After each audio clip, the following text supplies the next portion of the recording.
अस्सलाम वालेकुम to all the students.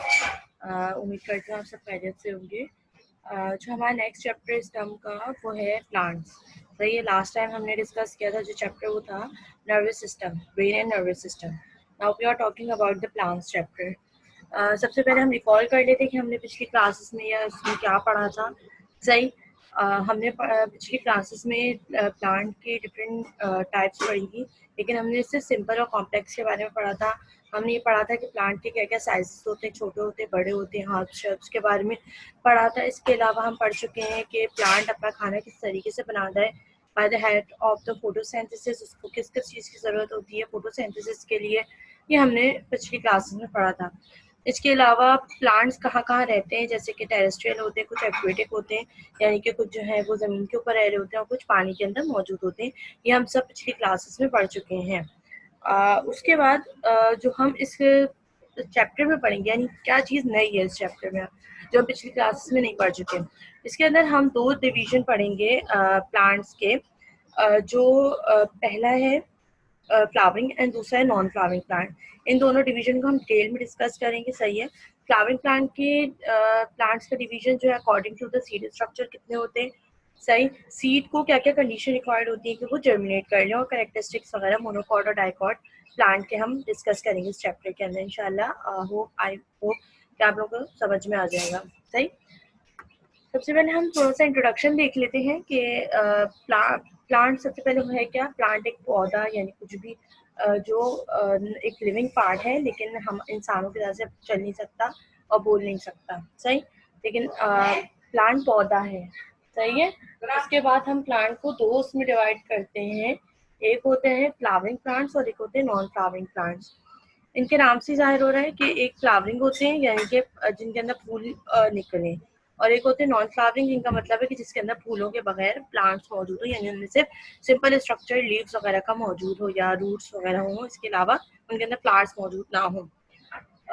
Basically flower जो है वो एक बेसिक नीड है किसी भी प्लांट की फॉर द रिप्रोडक्शन प्रोसीजर, यानी कि आगे उसको बढ़ने के लिए, वो अपनी नस्ल को आगे बढ़ाने के लिए, ऑफ स्प्रिंग्स को बढ़ाने के लिए, अपने जैसे और सब बहुत सारे प्लांट्स बनाने के लिए उसको फ्लावर की ज़रूरत होती है। Basically flower is the reproductive organ of any plant. सही, तो सबसे पहले हम बात कर लेते हैं नॉन फ्लावरिंग प्लांट्स की।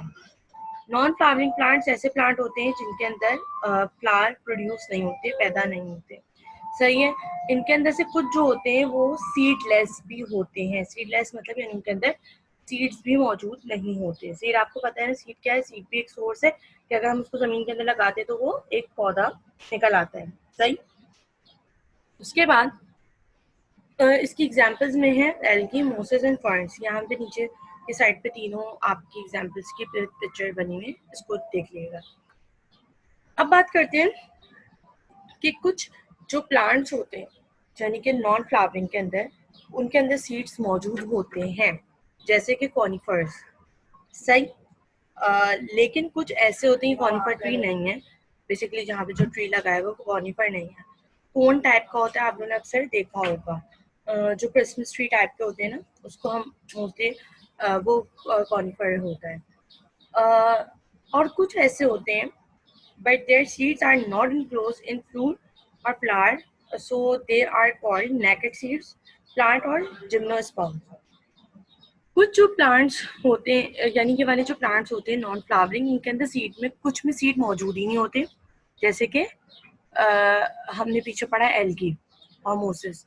लेकिन कुछ के अंदर सीड्स मौजूद होते हैं, लेकिन उनके सीड्स जो होते हैं वो प्रॉपरली किसी फ्लावर के अंदर या फ्रूट के अंदर इनक्लोज नहीं हुए होते, तो हम उसको क्या बोलते हैं, जिम्नोस्पर्म बोलते हैं।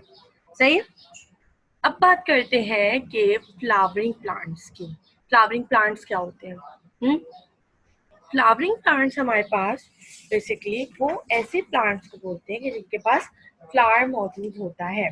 सही है, आप लोगों ने अगर ये बात पता हो कि जितने भी फ्लावर्स क्यों होते हैं प्लांट के अंदर, फ्लावर जो होता है वो कन्वर्ट होता है इनटू द फ्रूट किसी भी प्लांट के अंदर। जैसे हमारे यहाँ आजकल आम का सीज़न है, तो आम में छोटे छोटे फूल आते हैं, उसके बाद उसी के अंदर उन्हीं फ्लावर्स के अंदर से ग्रोथ होती है फ्रूट की। बात समझ में आ रही है? तो फ्लावरिंग प्लांट्स ऐसे प्लांट्स को बोलते हैं जिनके अंदर फ्लावर्स मौजूद होते हैं, और इनका सीड जो होता है, जो बीज होता है, वो किसके अंदर इनक्लोज हुआ हुआ होता है, इनटू द फ्लावर या फ्रूट। जैसे फॉर एग्जांपल हम एप्पल या मैंगो की एग्जांपल लेते हैं, इसके अंदर क्या मौजूद होता है, सीड मौजूद होता है। इनको हम क्या बोलते हैं, जैसे हम नॉन फ्लावरिंग प्लांट्स को गाइनोस्पर्म बोलते हैं, इसी तरीके से फ्लावरिंग प्लांट्स को हम एंजियोस्पर्म बोलते हैं। सही है। On the basis of the seeds हम फ्लावरिंग प्लांट्स को दो कैटेगरीज में डिवाइड करते हैं। सही है। मोनोकोटिलीडन और डाइकोटिलीडन। आप ये मैंने एक चार्ट बना दिया ताकि आप लोगों को पढ़ने में आसानी हो कि प्लांट्स को हम दो में डिवाइड करते हैं, नॉन फ्लावरिंग होते हैं, फ्लावरिंग होते हैं। नॉन फ्लावरिंग को हम क्या बोलते हैं, गाइनोस्पर्म बोलते हैं। फ्लावरिंग को हम एंजियोस्पर्म बोलते हैं। एंजियोस्पर्म दो में डिवाइड होते हैं, एक मोनोकोटिलीडन, एक डाइकोटिलीडन। ये थोड़ा सा मुश्किल है, लेकिन इंशाल्लाह आप इस वीडियो को बार बार देखेंगे तो थोड़ा सा अगर कोई चीज़ क्लियर ना हो रही हो तो यू कैन आस्क मी। सही। अच्छा, इससे पहले कि हम फ्लावरिंग प्लांट की डिवीजन की बात करें, पहले हम सीड का स्ट्रक्चर पढ़ लेंगे। ये कॉटिलीडन बेसिकली है क्या। कॉटिलीडन जो है ना, पार्ट है सीड का। आप लोगों ने सबसे इसकी अच्छी एग्जांपल देखने के लिए ना कॉटिलीडन्स की या किसी सीड की, हम मटर का दाना सबसे बेहतरीन है कि हम उससे इसकी एग्जांपल देख सकते हैं। हम सीड को पहले इसकी सीड का स्ट्रक्चर समझ लेते हैं। सीड को हम डिवाइड करते हैं तीन पार्ट्स के अंदर, सीड कोट, कॉटिलीडन और एम्ब्रियो। सबसे पहले हम बात करते हैं सीड कोट की। सही है। सीड कोट की, सीड कोट क्या है, बाहर का पूरा जो हिस्सा होता है, थोड़ा सा हार्ड शेल जो होता है किसी भी सीड का, वो क्या कहते हैं, हम उसको सीड कोट बोलते हैं। हमारे पास इसकी एग्जांपल अगर आप लोगों को और क्लियरली देखना चाहें तो जब हम वो देखते हैं, जैसे हमारे जो आलूचे वगैरह होते हैं उसके अंदर उसका बाहर जो सीड होता है वो अच्छा खासा थिक होता है, मोटा होता है। हम जब उसको तोड़ते हैं तो उसके अंदर से छोटा सा एक सीड का पार्ट निकलेगा, जो एलिमेंट वगैरह होते हैं। सही है। तो बाहर का जो हिस्सा है वो एक शेल मौजूद होता है, उसको हम सीड कोट बोलते हैं। इसके अलावा एग्जाम्पल में हमारे पास पी का भी है, यानी मटर के दाने के भी ऊपर की साइड पे एक शेल मौजूद होता है। वो बहुत ज़्यादा थिक नहीं होता, लेकिन एज कम्पेयर टू अंदर के पार्ट के वो थोड़ा सा उसकी जो बाहर की कवरिंग है वो मोटी होती है। सही है। उसको हम क्या बोलते हैं, सीड कोट। अच्छा, सीड कोट का काम क्या होता है कि ये पूरे सीड को कवर करता है और इसको प्रोटेक्ट करता है। इसके अंदर के सारे जितने भी ऑर्गन्स मौजूद हैं उन सबको प्रोटेक्ट कर रहा होता है। सही। जिस तरीके से इसकी और एग्जांपल दे देती हूँ, जिस तरीके से हम किसी भी फल वगैरह का हम छिलका उतारते हैं, तो वो जो बाहर की छिलका है वो क्या हेल्प कर रहा होता है कि अंदर का जो फ्रूट है वो उसकी सेफ रहे। बात समझ में आ रही है? तो इसी तरीके से किसी भी सीड के ऊपर बाहर की तरफ एक मोटी सी कवरिंग मौजूद होती है, वो क्या हेल्पफुल कर रही होती है कि अंदर जितना भी मैटर मौजूद है वो उसको सिक्योर करके रखती है। इसकी एक और एग्जांपल मैं दे रही हूँ, पिस्ते की। पिस्ते अक्सर तो हमारे पास खुले भी मिलते हैं, लेकिन अक्सर वो जब शेल में आते हैं तो वो एक बहुत प्रॉपर एग्जांपल है कि उसके बाहर एक शेल मौजूद है जो क्या कर रहा है, अंदर की सीड को प्रोटेक्ट कर रहा है, इंटरनल स्ट्रक्चर को। सही। फिर बात करते हैं हम कॉटिलीडन की। यहाँ डायग्राम में उसको फ्रूट का नाम दिया हुआ है, लेकिन बेसिकली फ्रूट जो होता है वो कॉटिलीडन होता है। सही है। इस कॉटिलीडन का काम क्या होता है कि ये प्लांट को जब, अच्छा, हमने क्या पढ़ा कि प्लांट जो है उसको खाना किस तरीके से मिलता है, जाहिर सी बात है वो लिविंग थिंग है, उसको भी खाने की ज़रूरत है। तो प्लांट को खाना किस तरीके से मिलता है, वो फोटोसिंथेसिस करता है, उसके बाद सन लेता है, वाटर, सन से एनर्जी ले रहा है, वाटर ले रहा है, सॉइल से मिनरल्स वगैरह लेकर, और अपना खाना प्रिपेयर कर रहा है by the help of photosynthesis. लेकिन ये जो सीड्स होते हैं इनके अंदर तो कोई भी प्रोसीजर नहीं हो रहा कि फोटोसिंथेसिस हो, क्योंकि इसके अंदर लीव्स ही मौजूद नहीं होते। बात समझ में आ रही है? सीड्स के अंदर तो क्या होता है, सीड को भी जाहिर सी बात है खाने की जरूरत है, क्योंकि वो भी एक लिविंग थिंग है। तो क्या होता है कि ये जो कॉटिलीडन है ये प्रोवाइड कर रहा होता है फूड टू द एम्ब्रियो। सही।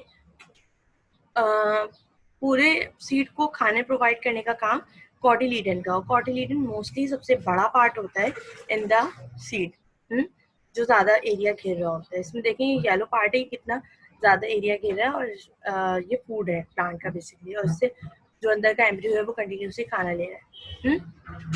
फिर बात करते हैं हम, नेक्स्ट पार्ट है सीड का एम्ब्रियो या बेबी प्लांट। ये छोटा सा प्लांट होता है, ये कंसिस्ट करता है सिर्फ एक लीफ के या एक कोई भी छोटा सा ग्रीन पार्ट से कंसिस्ट कर रहा होता है। और इसका काम क्या होता है कि जब इसको प्रॉपर तौर पे कंडीशंस मिल जाती है कि अपने आप को ग्रो कर ले, तो देन ये अपने आप को इनटू द प्लांट कन्वर्ट करना शुरू कर देता है। वो हम आगे डिस्कस करते हैं। यहाँ पर मोनोकॉट और डाइकॉट की थोड़ी सी एग्जाम्पल है। हमें नहीं समझ में आएगा कि मोनोकॉट क्या होते हैं और डाइकॉट। डाई का मतलब DI का मतलब होता है डाई का दो, और मोनो का मतलब होता है एक। सही। इसके लिए एग्जाम्पल जो है डाइकॉटिलीडन में बीन है या मटर का दाना, हाँ, और मोनोकॉट के अंदर कॉर्न यानी जो आपके पास मकई है उसका दाना। जब भी आप मकई को लेते हैं, मकई को आप दोनों सिमेट्रिकली डिवाइड नहीं कर सकते, वो एक ही होता है, वो दो में डिवाइड नहीं होता। लेकिन अगर आप मटर के दाने को लें तो वो बआसानी दो पार्ट्स में डिवाइड हो जाता है। तो वो क्या है, वो डाइकोटिलीडन है, यानी उसके दो पार्ट, उसकी दोनों पार्ट अलग अलग डिवाइड हो जाते हैं। यहाँ पे एग्जाम्पल बहुत प्रॉपर दी हुई है, आप लोग घर में भी ट्राई कर सकते हैं कि किस तरीके से मोनोकॉट और डाइकॉट में हम डिफरेंस कर सकते हैं। सही है। ये तो हो गई इसकी बाहर से एग्जाम्पल। अब हम इसके थोड़े से डिफरेंसेस को और जो है वाइडली और उसको हम समझ लेते हैं। सबसे पहले मोनोकॉट प्लांट्स जितने भी हैं उनके अंदर एक कॉटिलीडन होता है, डाइकॉट में दो कॉटिलीडन होते हैं। वो तो बात पीछे मैंने आपको बता दी, यानी दो हिस्सों में डिवाइड होगा तो डाइकॉटिलीडन, उनका सीड जो है वो दो हिस्सों में डिवाइड होगा तो डाइकॉटिलीडन, और अगर एक ही हिस्से में रहेगा तो मोनोकॉटिलीडन है। अब बात करते हैं हम रूट की। जो मोनोकॉट प्लांट्स होते हैं उनकी रूट फाइब्रस होती है। फाइबर्स का मतलब छोटे छोटे से उनके अंदर बहुत फाइबर्स बने हुए होते हैं, यानी जैसे हेयरी लाइक स्ट्रक्चर उनकी रूट्स होती हैं। लेकिन जो डाइकॉट होते हैं उनकी रूट्स टैप रूट्स होती हैं, यानी उनकी रूट्स बड़ी मोटी होती हैं, थिक होती हैं और बड़े एरिया में फैल जाती हैं। उसके बाद इनके स्टेम की बात करते हैं। तो स्टेम इनका किस तरीके का होता है कि जो वेस्कुलर सिस्टम होता है, अब यहाँ पे मैं वेस्कुलर सिस्टम भी बता दूं प्लांट का, कि वेस्कुलर सिस्टम बेसिकली प्लांट के अंदर जिस तरीके से हमारे अंदर एक पूरा सिस्टम मौजूद है खून इधर से उधर लेके जाने का, यानी कार्डियोवैस्कुलर सिस्टम। हार्ट का सिस्टम क्या करता है, हार्ट पंप कर रहा होता है ब्लड को थ्रू आउट द बॉडी, और हम उससे जो है यानी एक जगह से लेके, यानी हार्ट से लेके पूरी बॉडी के अंदर ब्लड को लेके जा रहा है। हाँ, तो इसी तरीके से प्लांट्स के अंदर भी एक वेस्कुलर सिस्टम होता है कि जो पानी को और खाने को इधर से उधर लेके जाने का काम करता है। इसको जाइलम ऑफ फ्लोएम बोलते हैं। जब अंडर माइक्रोस्कोप हम देखेंगे मोनोकॉट और डाइकॉट के स्टेम को, तो वो हमें इस तरीके से दिखेंगे जैसे यहाँ पर हमें दिख रहे हैं। सही। जो मोनोकॉट होता है उसका स्टेम जो है बहुत स्कैटर्ड होता है। सही है, यानी कि उसके अंदर बीच बीच के अंदर मौजूद होते हैं वेस्कुलर सिस्टम। सही। लेकिन जो डाइकॉट का होता है उसका प्रॉपरली तौर पे रिंग्ड स्ट्रक्चर होता है, ये आप लोग अपनी बुक में भी देख सकते हैं। सही है, यानी मोनोकॉट का स्कैटर्ड है यानी फैला हुआ है, पूरा उसमें बिखरा हुआ है, लेकिन डाइकॉट का रिंग स्ट्रक्चर वेस्कुलर सिस्टम होता है। उसके बाद मोनोकॉट प्लांट जो होते हैं उनका लीफ जो होता है वो पैरेलल होता है। पैरेलल से मुराद के वो लंबे लंबे उसके होते हैं, और उसके अंदर ना पैरेलल लाइंस बनी हुई होती है लंबे लंबे, जिस तरीके से आप लोगों ने जो है देखे होंगे अक्सर बाहर की तरफ हमारे लगे हुए होते हैं। इसकी एग्जाम्पल में, हाँ, खजूर वगैरह का आ सकता है, तो वो पैरेलल होता है। उसके बाद जो डाइकॉट हैं उनके आर्म जैसे ये बना हुआ है यहाँ पर, तो उसकी जो वेन्स होती हैं वो नेट लाइक होती हैं, उनके लीव्स जो होते हैं वो थोड़े हार्ट के शेप के होते हैं। सही है। अच्छा, जो मोनोकॉट होते हैं उनका लीव जो होता है, उनके जो फ्लावर्स होते हैं वो मोस्टली तीन पेटल्स के कंसिस्ट हुए हुए होते हैं। उनके अंदर तीन पेटल्स होंगी, तीन से ज़्यादा नहीं होती। लेकिन जो डाइकॉट होते हैं उनके अंदर 4 से 5 पेटल्स फ्लावर के अंदर मौजूद होती है। पेटल्स यानी पत्तियाँ। सही है। यहाँ पे आपको मोनोकॉट और डाइकॉट समझ में आ गया, इतना कवर हो गया इनके अंदर डिफरेंसेस। अब बात करते हैं germination of seed. What is the germination? हम अक्सर पढ़ते हैं कि प्लांट सीड जर्मिनेट करके प्लांट में कन्वर्ट हो गया प्लांट। तो ये क्या है? बेसिकली जर्मिनेशन एक प्रोसेस है कि जिसके अंदर सीड जो है वो कन्वर्ट हो रहा है इनटू द प्लांट। सही, आपने जमीन के अंदर लगाया उसको सीड को और वो उग जाए, ये जर्मिनेशन है बेसिकली। जर्मिनेशन के लिए सीड को क्या क्या चीज़ें रिक्वायर्ड है? ऐसा तो नहीं है कि आपके घर में रखा हुआ था और सीड उग गया, यानी आपने फ्रिज में रखा हुआ था, इधर रखा था उधर रखा, सी और पूरा एक प्लांट बन के आपके सामने आ गया। ऐसा नहीं होता कभी भी। होता ये है कि जब एक सीड की 4 रिक्वायरमेंट फुलफिल हो जाए तो वो अपने आप को प्लांट में कन्वर्ट करना शुरू कर देता है। सबसे पहला है कि उसको फेवरेबल टेम्परेचर मिल जाए। फॉर एग्जांपल एक प्लांट है, वो 25 डिग्री सेल्सियस में ग्रो होता है, तो वो अगर 25 डिग्री सेल्सियस तक पहुंच जाए टेम्परेचर और उसकी बाकी सारी इन्वायरमेंट चीज़ें भी पूरी हो रही हो तो वो उग जाएगा। इसके अलावा सफिशिएंट मॉइस्चर, यानी कि एक प्रॉपर पानी की सप्लाई भी उसके पास होनी चाहिए। एयर उसको कंटिन्यूसली मिले, यानी ऑक्सीजन या कार्बन डाइऑक्साइड, ओवरऑल बात कर लेते हैं।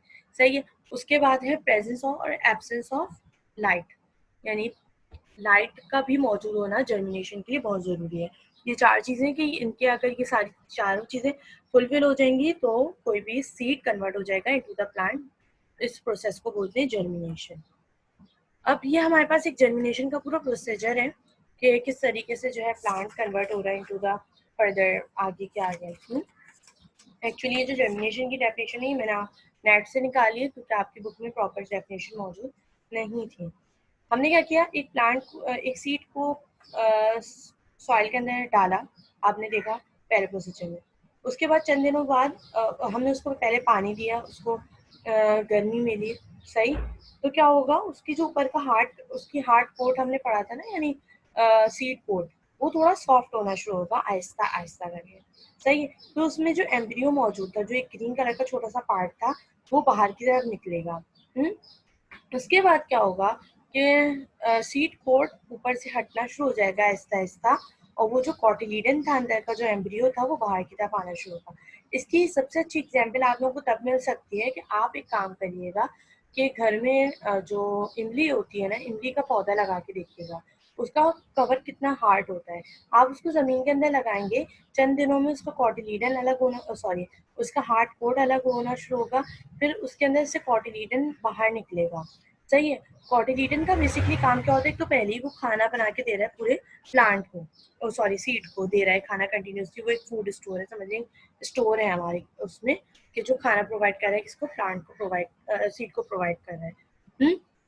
अब क्या होगा कि इस कॉटिलीडन सबसे पहले बाहर निकलेगा ताकि क्या हो कि प्लांट जो है अपना खाना खुद बनाना शुरू कर दे।